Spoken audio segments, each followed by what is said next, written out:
Where's the pink mustache come from? What's the idea behind it? Yeah, the idea is we wanted to create delight from the second that you saw a Lyft. And so we thought about user experience from the perspective of not just in an app, but the actual user experience when people connect in person. And so the mustache is like a smile. Oftentimes passengers then smile and drivers smile.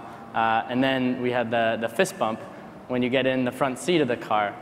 We actually staged all this out in the beginning, sat in cars, thought about different ways to do it. So we wanted to think about the user experience more broadly than traditional kind of in-app.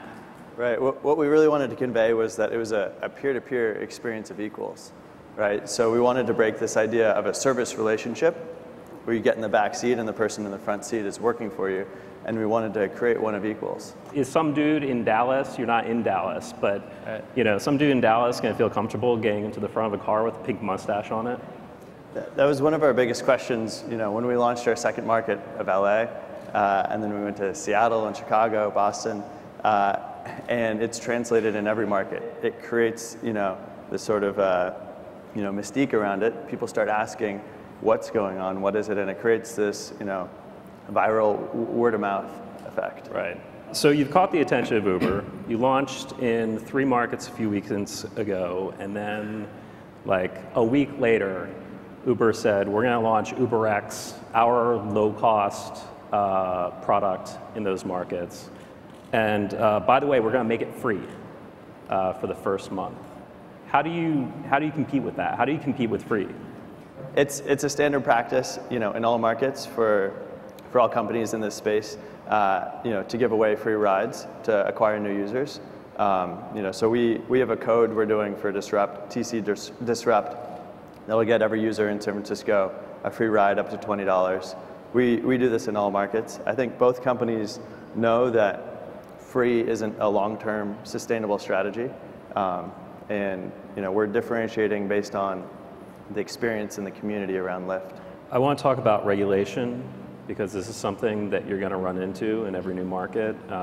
You had it in California really early on. You received a cease and desist notice from the PUC. You've been working with them.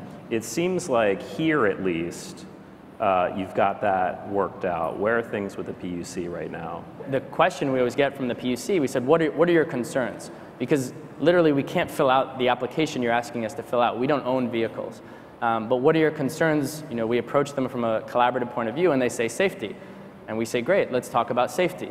In fact, in California, black cars and limos aren't required to do criminal background checks.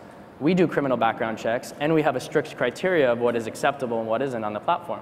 Same thing for driving record checks. They do require those, but you could have a few DUIs and still pass on their driving record check, and you wouldn't be able to pass on Lyft's driving check. So same thing on insurance. We have higher insurance limits. So we said, if safety is truly the concern, let's show you everything we're doing, and you can confirm that we're doing everything we say we're doing, and then let's find a path forward.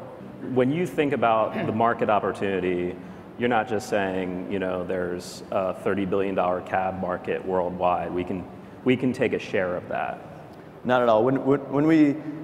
There is the sort of for-hire transportation market in the US, which is roughly 11 billion. But when you look at how much people spend on transportation, it's the second highest household expense.